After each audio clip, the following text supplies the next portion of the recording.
আবু সাইদ মারা যাননি, তিনি ফ্রান্সে আছেন। সম্প্রতি এমন একটি তথ্য সোশ্যাল মিডিয়ায় আলোচনার কেন্দ্রবিন্দুতে আছে। ভিডিও শেয়ারিং প্ল্যাটফর্ম টিকটকে সাবেক সংসদ সদস্য গোলাম মাওলা রনির একটি ভিডিও প্রচার করা হয়, যেখানে তিনি দাবি করেন আবু সাইদ মারা যায়নি, ফ্রান্সে আছে, ডক্টর ইউনুস তাকে ফ্রান্সে পাঠিয়ে দিয়েছেন। তবে সত্যি কি তাই?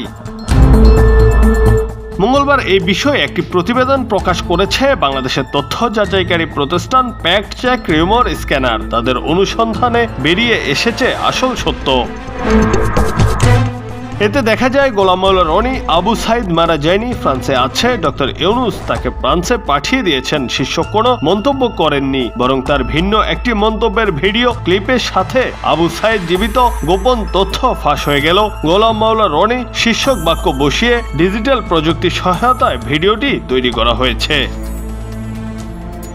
রিউমার স্ক্যানারের পর্যবেক্ষণে উঠে এসেছে ভিডিওটির ব্যাকগ্রাউন্ডে গোলাম মাওলা রনির অস্পষ্ট ও খণ্ডিত কণ্ঠস্বর ব্যবহার করা হয়েছে। তবে ভিডিওটিতে দাবিটির পক্ষে কোনো সুনির্দিষ্ট প্রমাণ উপস্থাপন করা হয়নি। মূলধারার গণমাধ্যম বা কোনো নির্ভরযোগ্য সূত্রেও গোলাম মাওলা রনির এই ধরনের মন্তব্যের কোনো অস্তিত্ব পাওয়া যায়নি।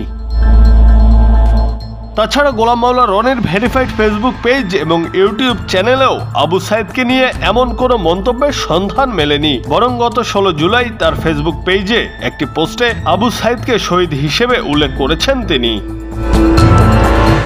আবু সাইদ ছিলেন একজন বাংলাদেশি শিক্ষার্থী ও 2024 সালের কোটা সংস্কার আন্দোলনের সক্রিয় কর্মী। তিনি এই আন্দোলনের রংপুর বেগম রোকেয়া বিশ্ববিদ্যালয়ের একজন সমন্বয়ক ছিলেন। 16 জুলাই আন্দোলন চলাকালে একজন পুলিশ সদস্যের গুলিতে তিনি মৃত্যুবরণ করেন। কোটা আন্দোলনকারীরা তাকে আন্দোলনের প্রথম শহীদ বলে আখ্যায়িত করেছেন।